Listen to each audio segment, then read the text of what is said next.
Hello, everyone. Welcome. I'm Dr. Soham Patel. I'm a board certified endocrinologist and a lifestyle medicine physician. And welcome to this Crack Your Wellness Code diabetes management course.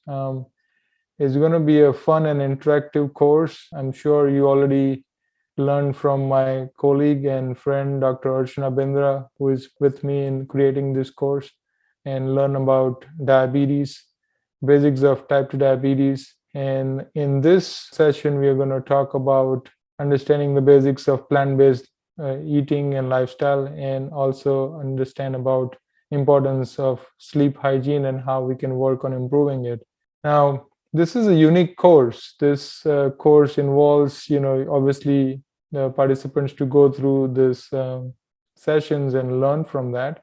But we also have homework assignments for each session that can help you drill down the core concepts of each session.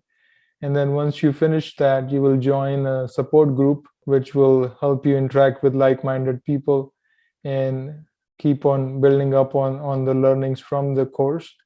And then after that, all the participants who finish all those steps will get the benefit of having a live Q&A session with myself and Dr. Bindra. So that's, kind of the outline of this whole course, but it should be a fun course and learning and understanding at the same time with bite-sized, easy to understand concepts. So let's delve into the course.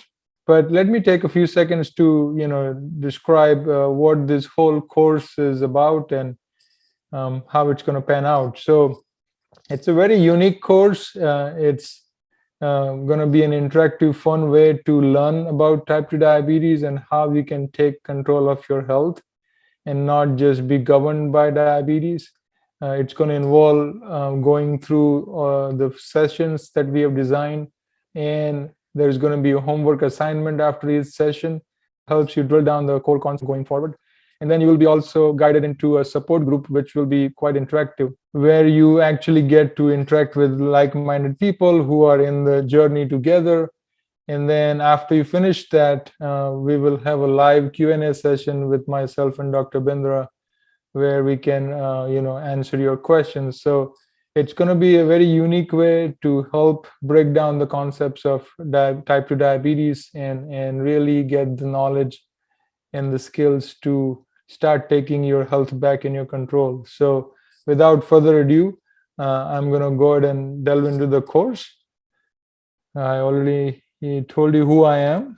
And people think of plant-based nutrition, plant-based lifestyle, and there are lots of thoughts. For some people, it may be an easy segue into what they may already be doing.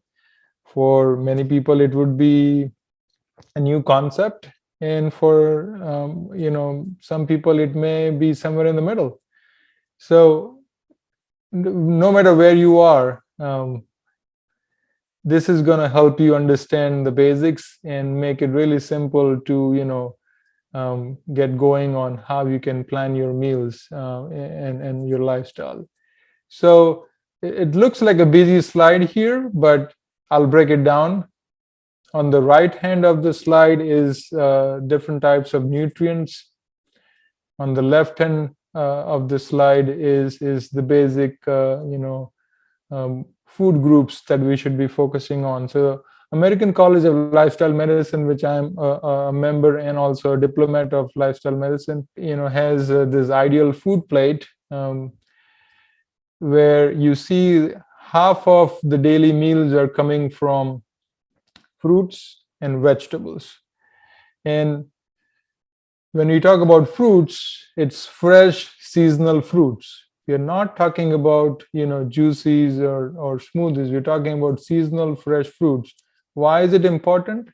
Because each season has a different requirement, and based on the requirement, nature has provided different nutrients.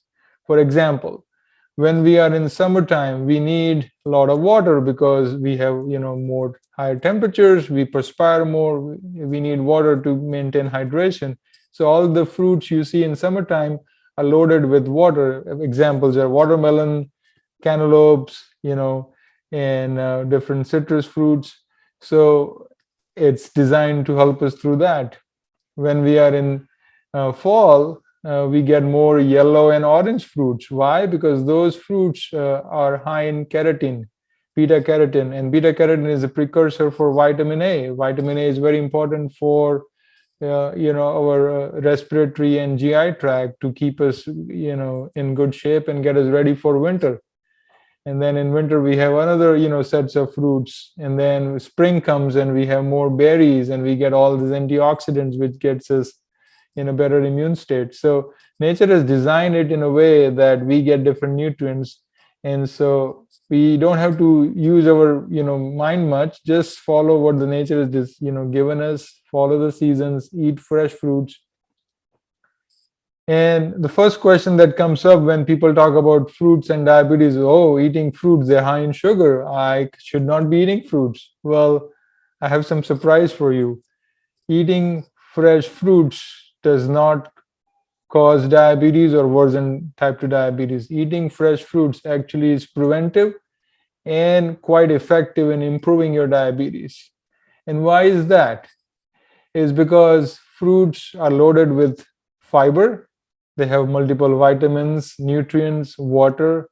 Yes, they have the sugar, but it comes combined with fiber. So fiber is what really determines how fast or how slow the sugar breaks down. And because of the fiber, and you got to chew and break it down, it does not all break down very fast. Gives you a steady release of sugar into bloodstream. So eating fruit is actually very beneficial. Having a big bowl of fruit for breakfast can be quite productive. The key is to make sure you don't add up any high-fat foods with that fruit. So if you add nut butters or cheese or those type of foods, you're actually making that fruit from a great food to not so great in terms of diabetes, because your fat is going to interfere with processing of the insulin, and that would lead to sugar spiking up, needing more insulin and all the things from there. So eat the fruit, enough fruit, not just one piece. Breakfast is a great meal to have a bowl of fruit, but not mixing it up with other foods. And you'll be surprised when you eat enough fruit, you will actually be full, and you'll be full for a few hours. If I eat one apple, I'll be hungry in an hour. But if I eat 2 or 3 apples, I'll be full. And that goes for any fruit. So you could have a combination of fruits, you could have one fruit, but eat enough till you're full. Vegetables, we have 3 different types of vegetables. We have the starchy vegetables, we have the non-starchy vegetables like the zucchinis and squashes and the peppers and onions and many more. And then we have the dark leafy greens. All 3 types of vegetables are important. People think of starchy vegetables and they say, oh, I cannot eat potatoes. Well, if you eat is in form of French fries, then it's not going to help you, it's going to hurt you. But if you eat potato, either white potato or a sweet potato or a yam or a purple potato, it's even more nutrient dense. You will get that in form of fiber with carbohydrates combined with the fiber, so complex carbohydrates, different vitamins, minerals, protein, and a whole medley of things. So when you eat different vegetables, you're getting different nutrients. But again, the key component is the fiber that you're getting along with the nutrients, because that fiber feeds the microbiome. You have heard that term, microbiome. It's essentially these trillions of bacteria that we carry in our gut. And latest research is showing that the type of bacteria that we carry determines our health. You grow the good variety of bacteria by promoting more variety of fiber-rich foods. So each type of fruit, vegetable that you eat has a different type of fiber, which feeds a different good variety of bacteria, which leads to better microbiome. Better microbiome leads to better health. That's essentially what we're trying to achieve, is improve your microbiome. And we get all these other benefits in the process. So fruits and vegetables form a big chunk.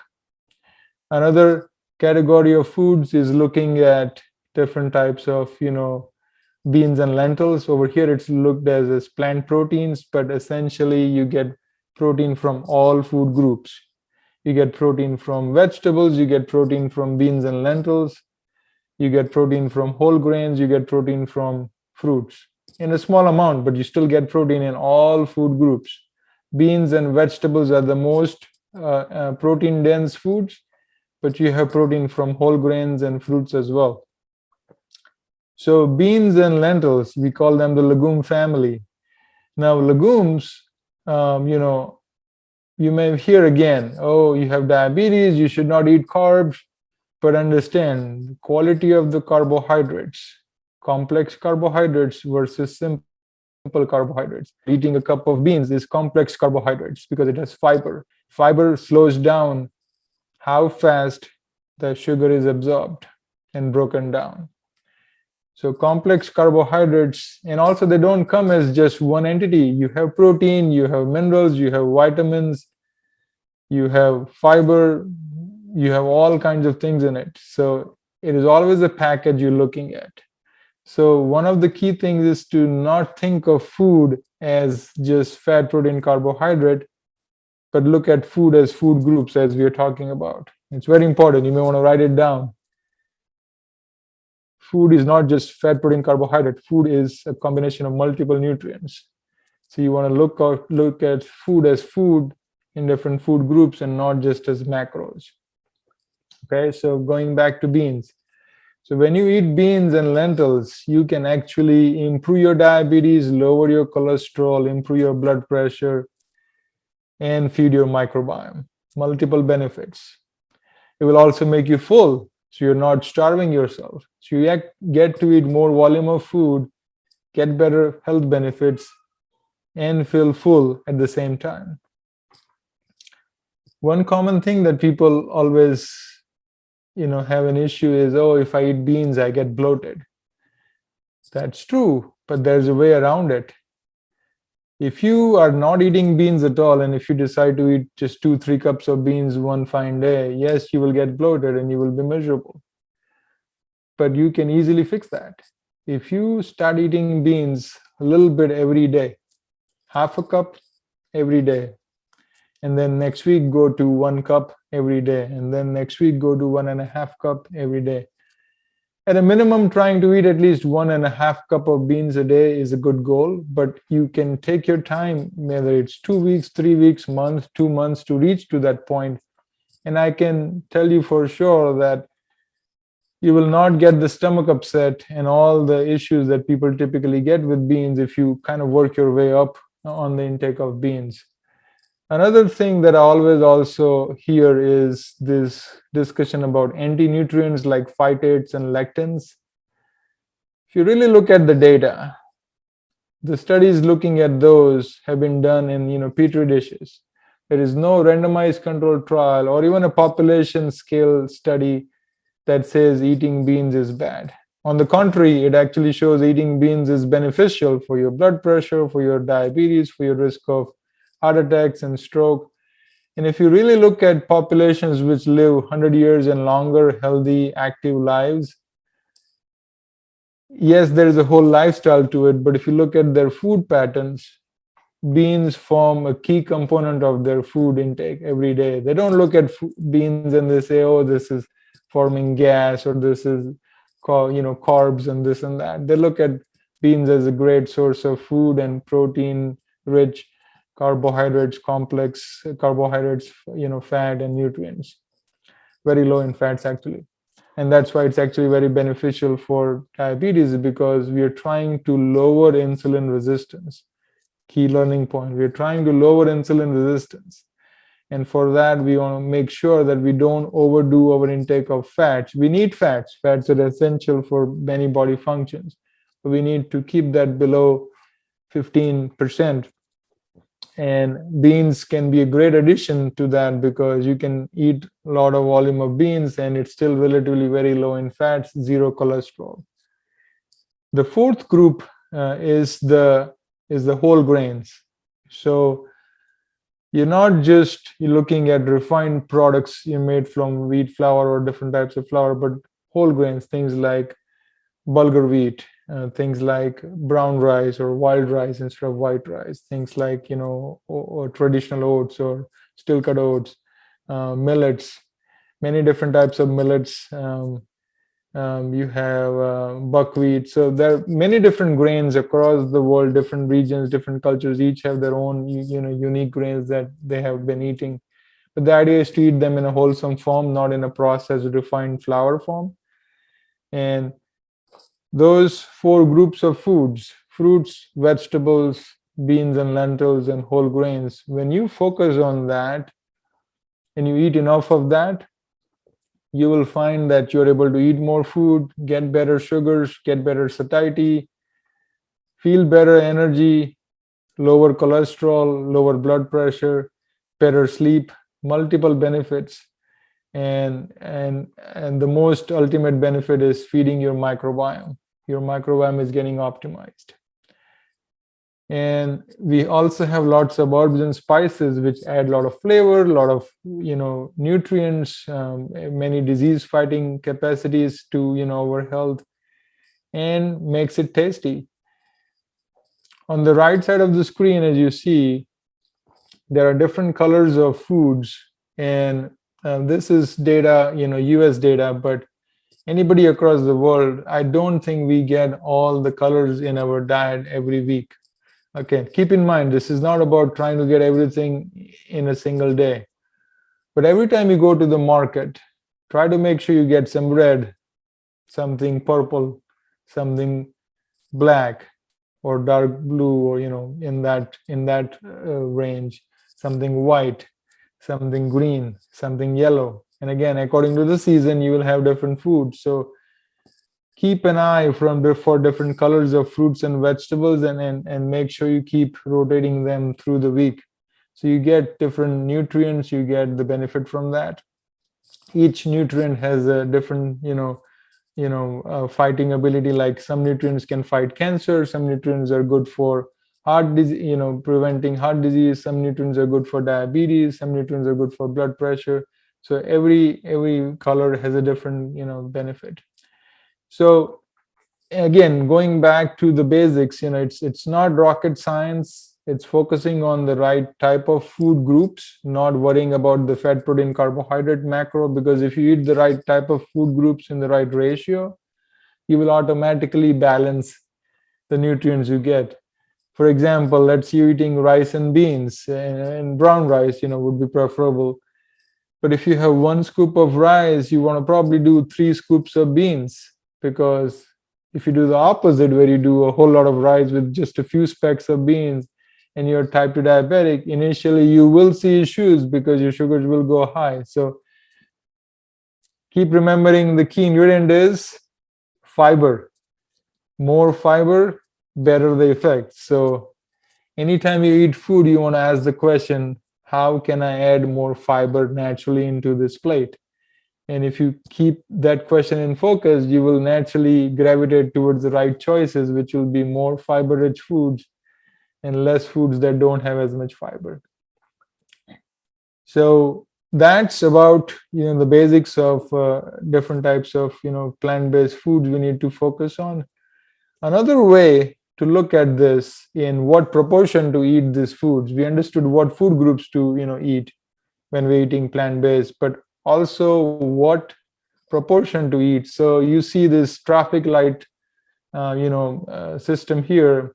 The green foods are the ones which you eat as much as you like. There is no limit to it.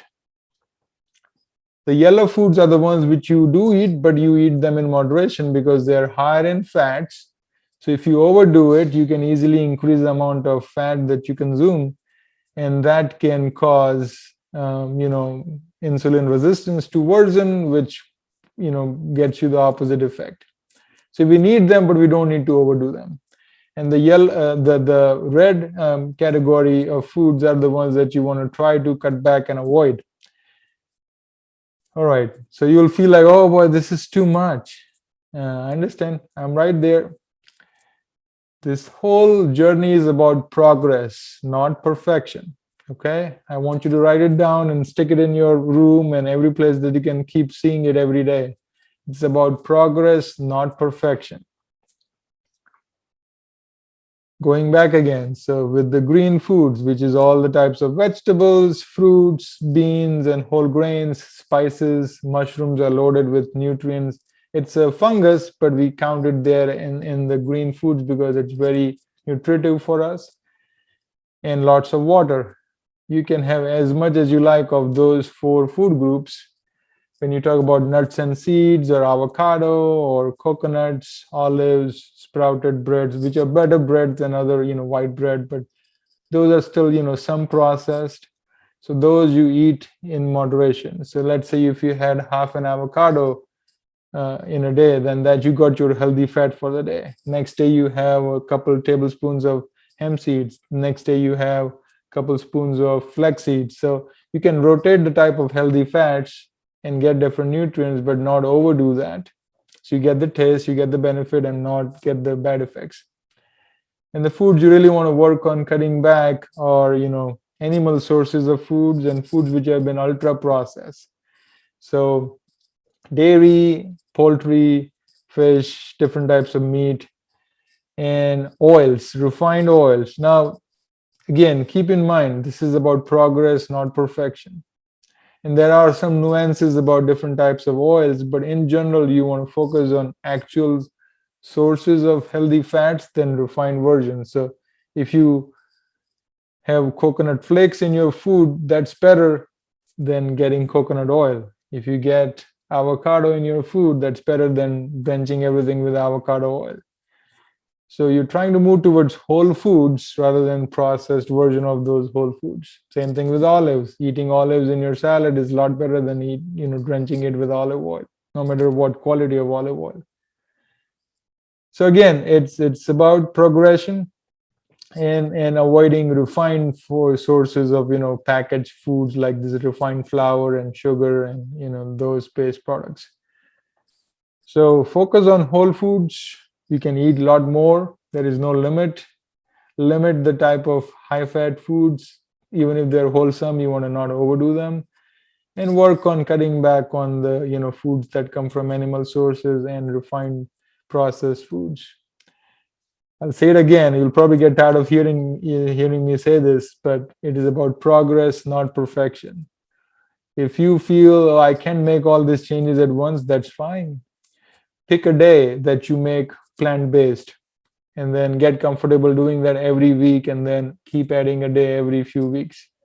And surely but steadily, you will be eating a lot more days plant-based versus not so. Or you can pick a meal, let's say breakfast, and just make it a plant-based breakfast. Have a big bowl of fruit or have some oats with fresh fruits on top. Just some examples, but work on making a whole meal plant-based every day and then work on the next meal after that and keep working on that way. So whichever way that works for you, the idea is to progress, not worry about perfection. Another concept to understand, which can help you, put things in perspective, is caloric density of food. So you see this slide here. There are 5 different types of food contents in the stomach, and each is equivalent to 500 calories of food. But you can see when you're on the left side of the screen, when you're eating foods that are highly processed like oil or cheese, you get very small volume of food and a whole lot of calories. Same thing with meat. You still get smaller volume of food and a whole lot of calories. And not to mention all the fats and animal protein, which causes inflammation and hormones and pesticides that we don't need. As you progress towards the right side of the screen, where you see more fiber-rich foods, the potatoes, the rices, the beans, the vegetables, and the fruits, you get a lot more volume of food with the same number of calories. So again, you are not starving yourself. You're not counting calories. You're trying to eat the right type of foods, and you'll be able to eat a lot more food, feel full, and still get the health benefits. So lower the caloric density of food, more nutrient it likely has, more fiber it likely has, and more benefit it does. Typically, you'll see fruits and vegetables fall under 500 to 600 calories per pound. of food. So you can eat more food, whereas the oils, the meat, cheese, eggs, those will easily start crossing 1,000, 2,000, 3,000, depending on the type of foods. So lower the caloric density, higher the nutrient density. You'll have more nutrients, more fiber, and lesser calories. So low caloric density, high nutrient density. That's the type of foods we want to focus on.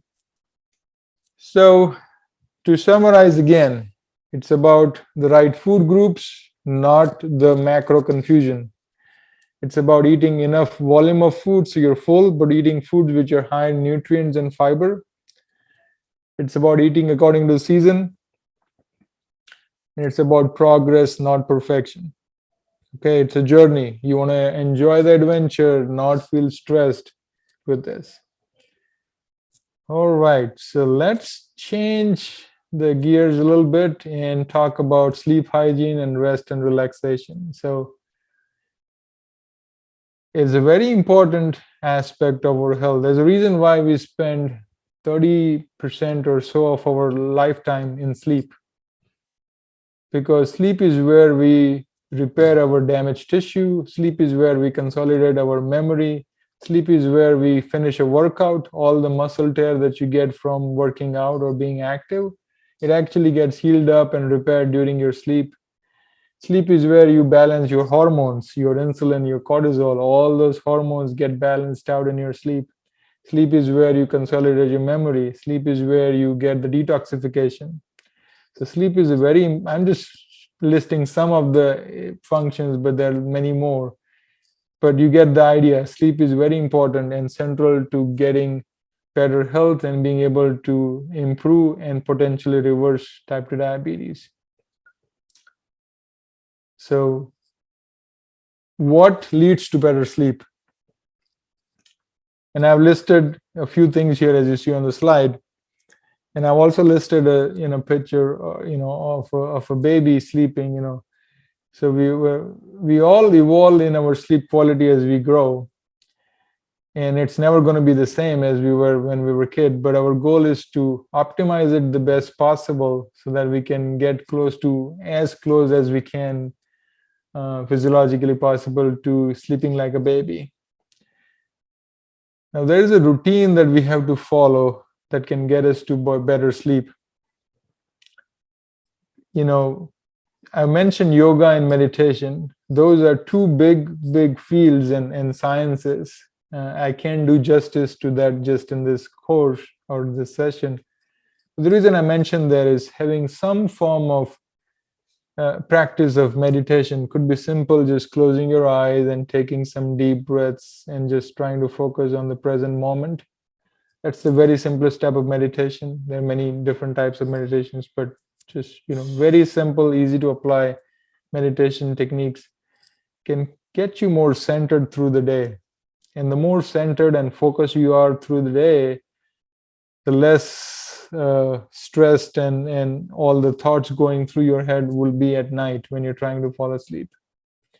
Deep breathing, another big and very easy impact point. So take a couple of minutes in the morning when you wake up in the morning, take some deep breaths before you head out of the bed.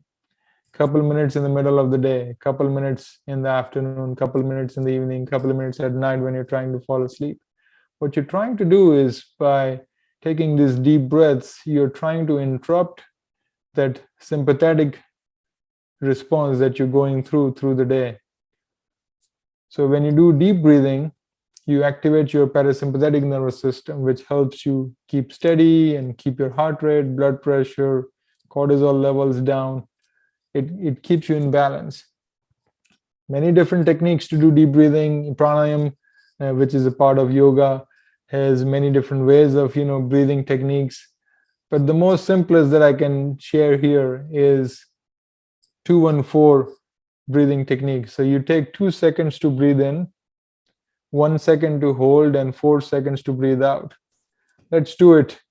Just take a few seconds and do that. So take a deep breath in, hold it for a second, and then breathe out. The key is to breathe out longer than the breathe in. That's when your exhalation is longer than your inhalation. That's where you have the right, activation of your parasympathetic nervous system. So some mindfulness through the day, deep breathing. You can take it as far as, doing different yoga postures every day. It's a whole system. This can build into better sleep. So what time do you want to go to sleep? You want to go to bed by latest by 10 p.m., maybe 10:30 latest. But absolutely try to go to bed before 11 p.m. because studies show that if you go to bed after 11 p.m., the whole hormone sequences and the changes in your insulin and cortisol that should happen don't happen the way they should be. So your insulin level stays higher, your cortisol level stays high, and your sugar, blood pressure, everything stays in a higher mode. You don't get that restorative, restful sleep that you need, and your health suffers in the process. I've seen over and over again where people eat the best, they're very active, but they cannot get the benefit of what they need to be getting because their sleep routine is completely messed up. And again, it's not about perfection, it's about progress. So do the best every day to get to a better sleep time. And also what you do before you go to sleep. You don't want to keep on your phone or iPad or tablets, TV, and definitely no TV or those things in your bedroom because you want to condition your brain to think of going to the bed means falling asleep or being intimate. Those are the only two things you do in the bed. Everything else should be outside your bedroom. So having at least a 30-minute to a 60-minute sleep buffer zone, as we call it, where you take a warm shower, read something relaxing on a book, not a Kindle, journal about your thoughts for the day, again on a desk, not in your bed. Do some deep breathing as you do that. You can listen to some relaxing music that you like that helps you calm down, not crazy, strong music, but just something relaxing. And then you segue into sleep when you fall asleep. This routine, that sleep buffer zone, will allow your melatonin levels to go up because you're avoiding the blue light.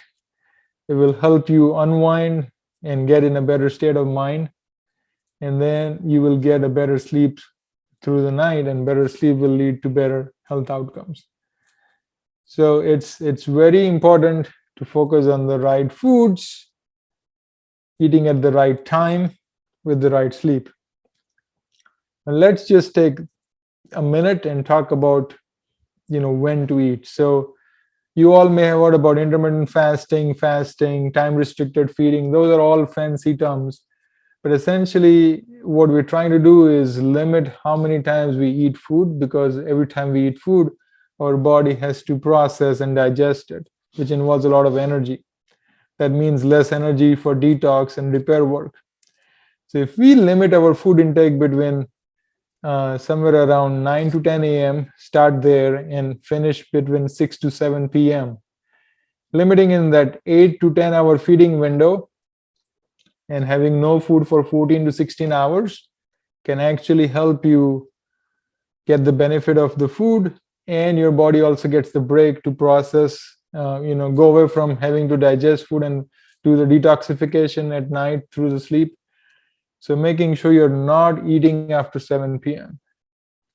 And whatever version of intermittent fasting or time restricted feeding that you can do that limits your feeding window from 8 to 10 hours during the day, not later at the evening. If you eat after 7 p.m., if you're eating only 8 hours, but you're eating from 2 p.m. to 10 p.m., you are not getting the best benefit, because later you eat in the day, you're going to have adverse metabolic effects. So eat when the sun goes up, you eat with the sun. When the sun goes down, you stop eating. That's the easiest way to remember. So good food, right sleep, and right time of eating the food are three very important aspects of which can help improve your type 2 diabetes, get it better, and potentially work towards reversing it. All right, so I think that sums up this session. There is going to be homework for this session, which are these 6 questions. And again, they're not too difficult. It's all about making you understand and reinforce the topics we went through this course, understanding the difference between complex and refined carbohydrates, what foods are high in fiber and nutrients, caloric versus nutrient density, when to eat, and about sleep hygiene and the effects of blue light. Thank you for your attention, and I wish you the best for a better health journey and outcome. Thank you. Thank you, Dr. Soham, for enlightening us on the important aspects of a plant-based diet and sleep hygiene. We hope our viewers have enjoyed and embraced this segment as much as we have enjoyed presenting it to you all. Now let's proceed to the next segment of the course, where Dr. Soham will demystify the journey of adopting a whole food plant-based diet and discuss effective management of safe medication. We wish all our participants good luck and encourage you to watch all the videos for a comprehensive understanding of all the topics and engaging in the activities provided in the course. Happy viewing!